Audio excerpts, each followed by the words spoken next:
Necesitamos tanto de ti cada día, necesitamos aprender, necesitamos fortalecernos en ti. Venimos a pedirte perdón porque todos los días te fallamos de una u otra manera, pero Señor, tú eres nuestra esperanza, tú eres nuestra necesidad más grande. Nos declaramos absolutamente incapaces de vivir sin ti y completamente dependientes de ti. Bendícenos, danos entendimiento, discernimiento y alimenta nuestra alma. Te lo pedimos humildemente, Señor, y clamamos por los que han de entrar al chat para que todos seamos fortalecidos. Gracias te damos en el nombre de nuestro Señor Jesucristo. Amén. Amén. Los que oyeron la predicación del domingo, cuyo tema fue la promesa, entendieron que hoy vamos a empezar un estudio bíblico sobre 7 promesas que han de venir. Estamos hablando de la promesa escatológica. Vamos a estudiar los eventos principales de aquí hasta la eternidad, literalmente hablando, bíblicamente hablando, en el sentido de que vamos a ver el arrebatamiento en primer lugar, en segundo lugar un tiempo que se va a pasar allá en el cielo, lo que ocurre con los galardones, las bodas del Cordero, la venida del Señor con su ejército, sus santos, el milenio, el juicio final y la eternidad. Son 7 temas entonces que ya hemos visto en el estudio bíblico hace año y medio, tal vez 2 años, el estudio completo de Apocalipsis que hicimos. Ustedes recordarán muchas cosas, pero es que es necesario que las tengamos frescas. Estas son una recopilación de lo que es la palabra, hablando de determinados temas. Entonces no van a ser muchos los comentarios y sí muchísima la palabra, por eso les pido que tengan a la mano con qué tomar nota. Esta enseñanza no nos va a servir de nada si no la meditamos. Una vez oigamos la palabra, nos toca volver a retomar el estudio personalmente y recordar la palabra que se dijo, pero más que cualquier otra cosa es entender este estudio con corazón de discípulo, porque a veces se mete en el corazón del pueblo de Dios una obligación por hacer estudios bíblicos, pero uno no se da cuenta que puede empezar a recopilar una cantidad de información, pero no la asimila, no la vive. Así es. Dice la palabra en la segunda de Timoteo 4:8 como introducción al tema. Hoy vamos a ver el arrebatamiento y la transformación del creyente. A ver hasta dónde alcanzamos hoy. 4:8. Segunda de Timoteo 4:8 dice: por lo demás, me está guardada la corona de justicia, la cual me dará el Señor, juez justo, en aquel día, y no solo a mí, sino también a todos los que aman su venida. Amén. Estoy tomando esta palabra para invitarlos a que se unan al club de los que aman la venida del Señor, que está por ocurrir en cualquier momento. Vamos a empezar entonces con el tema en propiedad. En Mateo 24 hay una exhortación que el Señor repite, que está en el versículo 44. Lo repite a lo largo del capítulo 25 también con diferentes parábolas. Y es la invitación que nos hace para la actitud que debemos tener hacia las cosas que han de venir. Mateo 24, 44. Por tanto, también vosotros estad preparados, porque el Hijo del Hombre vendrá a la hora que no pensáis. La invitación es a estar preparados. Hermano, ¿tu corazón se está preparando para la venida del Señor? A veces no sabemos bien cómo es eso de prepararnos, vamos a irlo viendo poco a poco. En primer lugar, preparados es estar apartados del mundo. Aquí viene una confusión porque pienso yo que algunos cristianos dicen, pero ¿Cómo me voy a apartar si yo necesito trabajar, necesito conseguir el sustento? Apartados para el mundo es no contaminados con él. Quiere decir que tenemos que ir al mundo por obligación, pero debemos mantenernos en una burbuja de santidad, de tal manera que las cosas del mundo no nos toquen ni nos contaminen, que no nos manche el mundo, que nosotros llevemos la luz y no que el mundo apague la luz que hay en nosotros. Y apartados para Dios quiere decir consagrados a Él. Quizás el mejor término que podemos usar para consagración es el corazón del creyente que lo está buscando continuamente. Esta es una actitud, aparentemente hay contradicción en lo que voy a decir, activa. Yo puedo tener actitudes pasivas, por tanto buscarlo es aprovechar cada instante. Si tengo el tiempo, voy y leo la palabra, si no, empiezo a hablar con el Señor, a meditar lo que Él me ha enseñado anteriormente, pero continuamente estar buscándolo. Pablo exhorta a que oremos continuamente. La oración es estar hablando con Dios. Lucas 21:36. Entonces, preparados. Lucas nos dice: velad, pues, en todo tiempo, orando, que seáis tenidos por dignos de escapar de todas estas cosas que vendrán y de estar en pie delante del Hijo del Hombre. Versículo que nos dice en los términos de hoy en día: estén atentos, miren lo que está ocurriendo. No hagan la política del avestruz y entonces metan la cabeza y por miedo no oigan ninguna noticia. Tienen que tener conocimiento de las cosas que están ocurriendo, pero no se impregnen solo de noticias, principalmente llénense de la palabra. Estén con un ojo mirando las cosas del mundo para estar alerta y con el corazón y el otro ojo en la palabra para estar empapados del Espíritu. Orando, dice aquí, velad pues en todo tiempo, orando, que seáis tenidos por dignos de escapar. Orando, era lo que decíamos, hablando con Dios, contándole nuestras cargas, nuestros temores, nuestras ansiedades, pidiéndole que nos levante, nos fortalezca y pidiéndole por lo nuestro, lo cual se llama intercediendo. Nuestras familias y nuestros conocidos, también por los desconocidos. Y aparte de hablar y de pedirle, entonces tenemos que escucharlo. No convirtamos la oración en algo tan simple como una sola petición y punto. Es escucharlo también.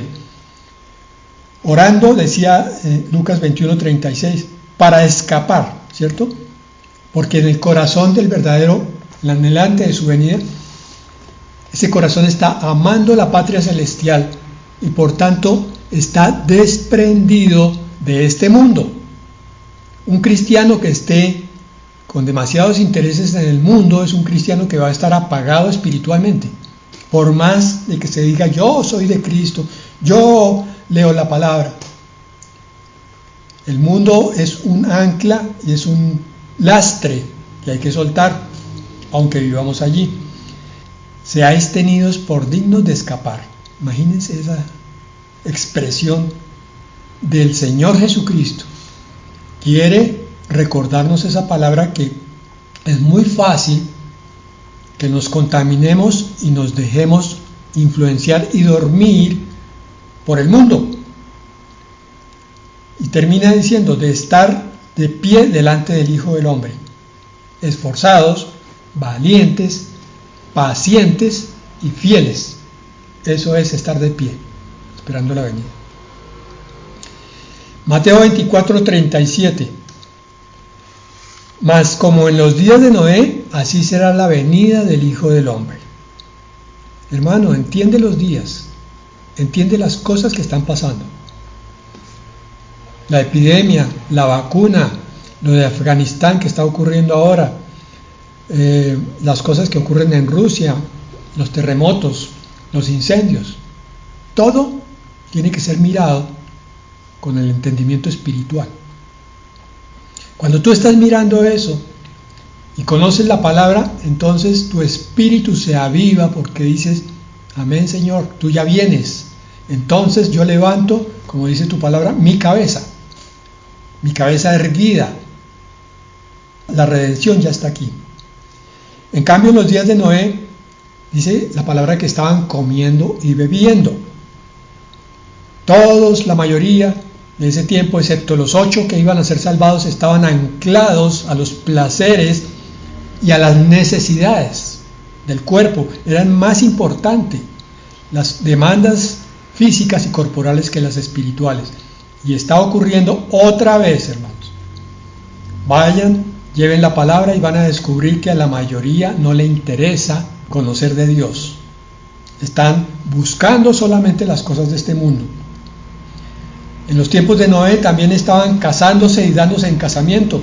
En el sentido bueno, pues no hay crítica, pero en el sentido malo es un matrimonio, otro matrimonio, una relación de pareja y otra, buscando sensualidades y perversiones. Y también en los días de Noé estaban comprando y vendiendo, dice la palabra. O sea, anclados a las cosas materiales, haciendo negocios, adquiriendo cosas, cuando se aburren entonces las venden y compran otras y vuelven y las venden. En sí, eso no es malo. Lo malo es cuando el corazón está ahí. Yo puedo comprar una casa, pero con el sentimiento de que es para la gloria de Dios, pero si es para mi gloria, las cosas se convierten en un deterioro progresivo del espíritu. Entonces, ¿cuál es la promesa para este tiempo? Juan 14, 1 al 3. Ahora sí entramos de lleno en las promesas del Señor. La primera, Juan 14, 1. No se turbe su corazón. Ustedes creen en Dios, crean también en mí. En la casa de mi Padre hay muchas moradas. Si así no fuera, ya les hubiera dicho. Así que voy a preparar lugar para ustedes. Hace 2000 años el Señor le prometió a sus discípulos y a través de ellos a todos los demás que creyeran en Él, que el Señor había subido al cielo con una misión, o con varias. La primera, la de ser abogado de nosotros. La otra es esta, preparar un lugar, una morada, una habitación. No sabemos, pero si el Señor lo dice, es porque tiene algo muy importante allí, en este sentido. Cada uno de nosotros entonces va a tener una morada celestial y el Señor fue a prepararla. Y en el versículo 3 dice, y si me voy y les preparo lugar, miren qué tan importante es. Les estoy diciendo que el prepararles lugar es para que ustedes entiendan que vendré otra vez y los llevaré conmigo para que donde yo esté, también ustedes estén. Esta es una hermosa promesa, pero que se pasa muy por alto cuando uno lee el Evangelio de Juan, no la medita a fondo. Esta es una promesa que equivale a una perla. La situación con las perlas en la Biblia es que hay que armar el collar. Entonces hay que buscar todas las otras perlas que están regadas por ahí para que termine uno entendiendo la magnificencia y la belleza. Por eso esta promesa que está aquí, que es, vendré otra vez y los llevaré conmigo para que donde yo esté, ustedes también estén. La vamos a complementar entonces con 1 de Tesalonicenses 1:10. Y esperar de los cielos a Jesús, su Hijo, a quien Dios resucitó de los muertos y que es quien nos libra de la ira venidera. Bueno, entonces empezamos a construir el collar. En primer lugar nos dijo el Señor que subía a prepararnos lugar. Amén. Eso debe tocar tu corazón, hermano. Eso no es una frase vacía. El amor del Señor es tal que Él estaba diciendo, voy a morir por ti. Voy a resucitar para ti, para que tú tengas también mi vida. la vida eterna. Y una vez que tengas esa vida, entonces vas a mirarme con esperanza y con anhelo, porque yo te voy a estar preparando tu morada. Y tú vas a meditar en eso todos los días. Es el novio preparando el hogar en el cual va a vivir con la novia. La promesa está hecha y sabemos que el que la hizo la cumplirá. Amén. Por tanto, no se trata solamente de tener el conocimiento intelectual de estas promesas, sino que este conocimiento tiene que bajar a tu corazón y volverse amor, sentimiento, anhelo, expectativa, esperanza y también sueño y visualización de esta belleza. El Señor entonces dice: vendré otra vez. Estamos esperando que venga y nos tome para Él, que es precisamente el arrebatamiento. Pero el arrebatamiento tiene un propósito. Dice: los llevaré conmigo.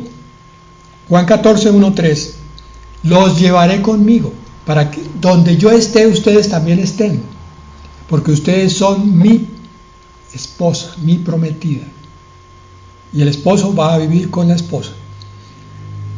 Para que estén conmigo de ahí en adelante como un matrimonio. Y entonces en la primera de Tesalonicenses 1:10 dice: y para librarlos de la ira que viene. Cuando tú empiezas a atar las diferentes profecías, promesas, entonces empieza a construirse ahora sí el cuerpo de doctrina de la promesa del arrebatamiento. Ahora no es solamente Juan 14, 1:3, sino junto con primera de Tesalonicenses 1:10 y con Apocalipsis 3:10. Te preparo lugar, vendré otra vez, te llevaré conmigo para que estés conmigo y para preservarte de la ira que viene. Por eso en Apocalipsis 3:10 lo confirma, dice: por cuanto has obedecido mi mandamiento de ser perseverante, yo también te protegeré a la hora de la prueba, que veíamos antes, la ira venidera, la cual vendrá sobre el mundo entero para poner a prueba a cuantos habitan en la tierra. ¿Por qué estamos armando este collar, hermanos?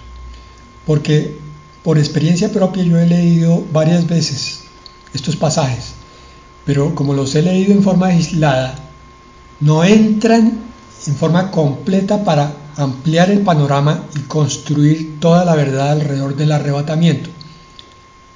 Con eso estoy queriendo decir que esta crisis que estoy definiendo como mía es una crisis que está ocurriendo también en el pueblo de Dios a lo largo y ancho del mundo. En este momento, ustedes no saben la cantidad de cristianos que nunca han creído en el arrebatamiento, o algunos que habiendo creído ahora están dudando, y otros que peor, habiendo creído en algún momento, llegaron algunos apóstatas, los contaminaron con falsa doctrina y en este momento son defensores de la doctrina opuesta al arrebatamiento. Y entonces se han inventado una cantidad de cosas y dicen que el arrebatamiento no es bíblico, que no está en la escritura, que en ninguna parte se habla de eso, que eso es una serie de construcciones que han hecho los evangélicos de los últimos tiempos, y eso es totalmente mentiroso. Esto es un cuerpo de doctrina que viene desde los padres de la iglesia. Los primeros cristianos creían en el arrebatamiento, que tal vez durante algunos años, la Edad Media, en la cual la Biblia quedó relegada, se olvidó, pero después se volvió a retomar con fuerza. Esto no es una invención de los últimos 20 o 30 años. El arrebatamiento es una doctrina muy bien sustentada. Y cuando uno se toma el trabajo de buscar toda la palabra que hable sobre eso, se queda maravillado, porque simplemente se da cuenta que no había visto con detención, con detenimiento, haber hecho un estudio solo con la palabra, sino quizás sobre comentarios de otras personas. Es que la Biblia se está revelando en estos tiempos. En estos tiempos está más claro entender todo, sí, señora. Entonces, en Apocalipsis 3:10 concluimos con esto. Mire. Primero, Juan 14 nos decía, los llevaré conmigo para que estén conmigo. Primera de Tesalonicenses 1:10, para librarlos de la ira venidera. Y ahora en Apocalipsis 3:10, por su obediencia y fidelidad, para protegerlos de la prueba que viene, uniendo los 3 versículos. Está diciéndonos que a todo creyente que se mantenga en la esperanza, en el amor a la venida del Señor, que se mantenga fiel, estudiando la palabra para que no vengan doctrinas extrañas a contaminarlo, y continuamente entendiendo la doctrina del arrebatamiento, a esos los va a preservar, y a esos son los que va a llevar. Habrá otros cristianos que en algún momento se van a pellizcar bastante duro y hasta cachetear, diría yo, porque empezaron a creer cosas que no eran. El arrebatamiento propiamente, que vamos a ver hoy, está en la primera de Tesalonicenses 4:15 y 16. Probablemente vamos a dejar el versículo 17 para mañana. Vamos a hablar de la trompeta, el llamado y la resurrección. Por lo cual os decimos esto en palabra del Señor, que nosotros que vivimos, que habremos quedado hasta la venida del Señor, no precederemos a los que durmieron, porque el Señor mismo, con voz de mando, con voz de arcángel y con trompeta de Dios, descenderá del cielo, y los muertos en Cristo resucitarán primero. En el versículo 16 hay 3 cosas que hay que analizar. El Señor mismo con voz de mando. ¿Por qué hay que analizar esto? Porque no es simplemente que el Señor venga y nos lleve, sino que van a ocurrir muchas cosas a nivel espiritual, pero todas en un abrir y cerrar de ojos, de tal manera que el mundo probablemente no se dé cuenta de ese instante en sí mismo, pero sí de las consecuencias del arrebatamiento cuando ya no estemos los cristianos que hemos creído en Él. Pero los cristianos que están siendo arrebatados van a ser testigos de cosas tremendas. Primero, voz de mando. El Señor mismo con voz de mando. Miremos Joel 2:11. El Señor mismo da las órdenes al frente de su ejército. Muy grandes son los batallones y fuertes son los que cumplen la orden. Grande y terrible es el día del Señor. ¿Quién podrá resistir? Empecemos de atrás para adelante. Grande y terrible es el día del Señor. El día del Señor es entendido a lo largo de la Escritura como ese momento, ese periodo, ese tiempo en el cual el Señor va a manifestar su ira contra los rebeldes y desobedientes. Por eso dice grande y terrible. Sabemos que dura 7 años. En muchas partes del Antiguo Testamento se dice el día del Señor o el día de la ira. ¿Quién podrá resistirlo? Solamente entre los que queden, aquellos que se conviertan al Señor. De resto, los demás van a ser prácticamente destruidos en su totalidad. Por eso, este versículo de Joel 2:11 nos muestra algo grandioso, y es que el Señor no solamente está mirando a su esposa, sino está mirando a la congregación de los santos, pero también a sus soldados, de los que nos habla Pablo en varias ocasiones. Y es algo que vamos a ver en el descenso del Señor Jesucristo para la segunda venida, cuando Él viene con su esposa, pero ahí recibe el nombre de ejércitos celestiales montados en caballo, porque ese ejército viene a cumplir una misión que es la de juzgar al mundo. Nosotros somos ejército. Si tú entiendes eso, entenderás el por qué es tan importante el entrenamiento como soldados. El soldado tiene que vigilar, tiene que estar bien alimentado, pero también puede pasar por momentos muy duros, muy difíciles, en los cuales está recibiendo ataque o incluso solo entrenamiento. El cristiano cómodo, perezoso, el cristiano que no quiere hacer más allá de lo que le mastica su pastor, no es un verdadero soldado. Y ese cristiano tiene que ser disciplinado de alguna manera. El Señor viene es por un ejército. Ya habíamos visto que era su esposa, que tenía que tener una vestidura blanca, sin mancha, ni arruga, ni cosa semejante. Ahora viene por un ejército. Por tanto, son soldados obedientes, soldados disciplinados, soldados que cumplen las órdenes al pie de la letra. Ahí dice, muy grandes son sus batallones y fuertes son los que cumplen la orden. La obediencia es una de las grandes cualidades del buen soldado. Decía entonces también con voz de arcángel, Mateo 24:31, y enviará a sus ángeles con gran voz de trompeta y juntarán a sus escogidos de los cuatro vientos, desde un extremo del cielo hasta el otro. Aclaro, este versículo de Mateo 24:31, estrictamente hablando, dentro del contexto, corresponde al momento en que el Señor viene al Monte de los Olivos en su segunda venida con su esposa, pero nos sirve aquí para entender que los ángeles cumplen grandes misiones de parte del Señor. En los ejércitos hay soldados que llevan la trompeta. Antiguamente, por lo menos en los ejércitos de a pie e incluso en la caballería, la trompeta se usaba para dar diferentes señales: congregarse, iniciar la batalla, replegarse. Y aquí entonces los ángeles son los anunciadores, por lo menos dice con voz de arcángel, porque se refiere estrictamente a una trompeta de Dios, no es trompeta de los ángeles. Esta tampoco es la séptima trompeta de Apocalipsis. Esta es una trompeta especial para la congregación de los santos, es decir, para congregar a su pueblo, para llevárselo.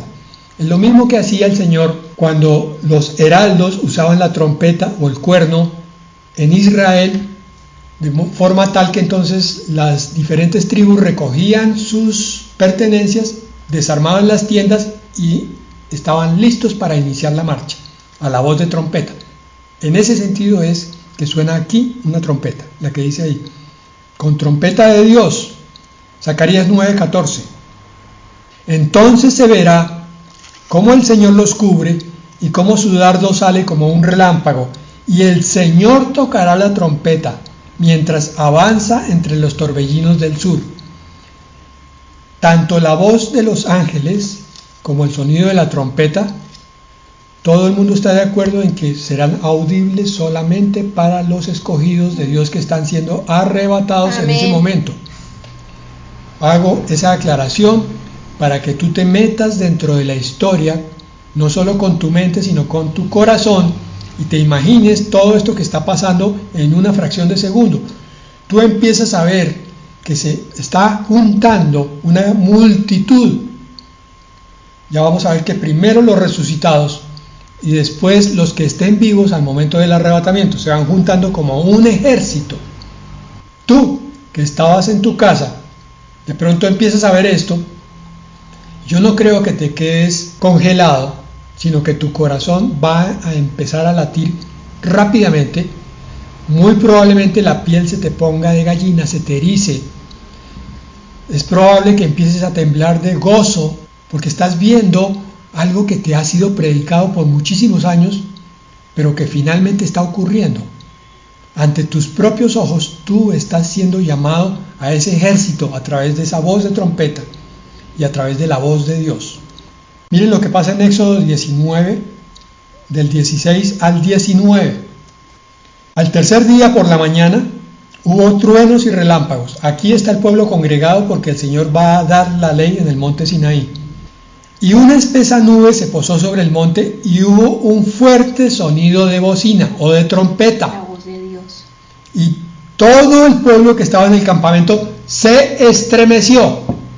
Hay que tener en cuenta que aquí el pueblo de Israel era un pueblo muy tibio. pueblo muy carnal, todavía no había entendido con qué Dios se estaba metiendo y no sabía para dónde iba, que estaba en el desierto. Sin embargo, el sonido era tan majestuoso, tan poderoso y tan potente que estremeció a todo el pueblo.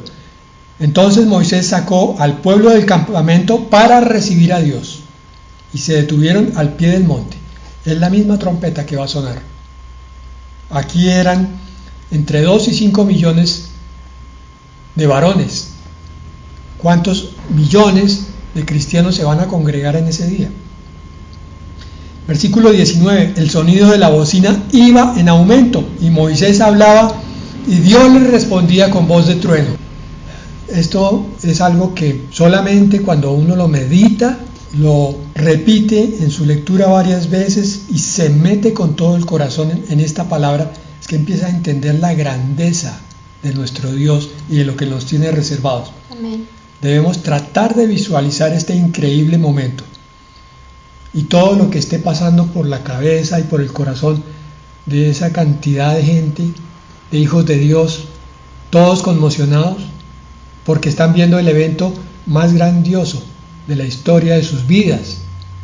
¿Qué pasaría con el pueblo de Dios en Israel cuando vieron cómo el Mar Rojo se abrió? ¿O qué pasaría cuando vieron el monte Sinaí humeando? Eso se queda corto con lo que nosotros vamos a ver. Al propio Señor descendiendo y llevándonos. Y sobre todo, ahí recordaremos nuestras dificultades, nuestras debilidades, las burlas que recibimos, las incomprensiones, y todo adquirirá sentido en ese instante glorioso. Hechos 1:9 al 11. Después de haber dicho esto, ellos lo vieron elevarse y ser recibido por una nube que lo ocultó de sus ojos. Esta es la ascensión del Señor, 40 días después de su resurrección. Mientras miraban al cielo y veían cómo Él se alejaba, 2 varones vestidos de blanco se pusieron junto a ellos y les dijeron: varones galileos, ¿por qué están mirando al cielo? Este mismo Jesús que ustedes han visto irse al cielo, vendrá de la misma manera que lo vieron desaparecer. Ahora, la palabra que provocó tantas discusiones, si hay arrebatamiento, no hay arrebatamiento, ¿cuándo es el arrebatamiento? Ahora se ve cumplida. El Señor desciende hasta las nubes. Es la misma visión gloriosa del Hijo de Dios presente ante su iglesia fiel, la iglesia que lo supo esperar.